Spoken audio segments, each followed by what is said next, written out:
Guilt feel అవ్వాలి ఆ అమ్మాయి అని చెప్పేసి నువ్వు వేరే అమ్మాయితో మాట్లాడడం కానీ మీరు వేరే అబ్బాయితో మాట్లాడడం కానీ ఇలాంటివి కొన్ని కొన్ని చేస్తూ ఉంటారు కదా ఫ్రీ టైంలో కొంచెం, అలాంటివి ఏమన్నా జరిగాయి మీ ఇద్దరి మధ్య? వేరే అమ్మాయితో మాట్లాడాలంటే ఫస్ట్ కొంచెం భయం వేస్తుంది నాకు.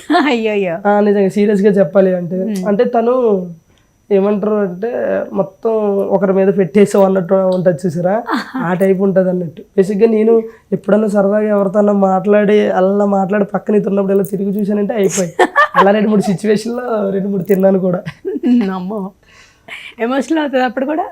ఎమోషన్ అవుతుంది అంటే ఎమోషన్ అంటే యాడ్ అవుతుంది, కళ్ళు పెద్దవి అవుతాయి, కొంచెం ఎరుపులు అవుతాయి, బెదిరిస్తుంటుంది. బెదిరించడం కూడా ఉండదు, డైరెక్ట్ యుద్ధమే, పానిపట్టి యుద్ధం ఉంటుంది, చిన్నపాటి 3వ ప్రపంచ యుద్ధం ఉంటుంది. అంతే కదా. మీరు ఎలా చేశారు ఎప్పుడన్నా? నేను అలా చేస్తే మొత్తం 2వ ప్రపంచ యుద్ధం 3వ ప్రపంచ యుద్ధం వస్తుంది. నేను అలా చేయను, ఎందుకంటే నాకు తెలుసు. సో అలా మనం ఎవరితోనన్నా అలా చేసినప్పుడు సో ఎలా ఫీల్ అవుతారు, సో ఆ పెయిన్ అనేది ఉంటుంది. సో నేను సరదాగా కూడా చేయను, అలాంటి పెయిన్ అనేది నీకు ఇవ్వను. చిన్న చిన్న వింటే నేనే చేస్తూ ఉంటా. చేస్తాడు మన లేడీ గెటప్స్ తోని. సీరియస్లీ కావాలంటే ఇన్స్టాగ్రామ్ చెక్ చేసుకోండి, ఎక్కడ తిడతానేమో అని అందరు లేడీ గెటప్ చూసారా, భయపెడుతున్నారండి. చిన్న పిల్లని చేసి దడిపిస్తాను.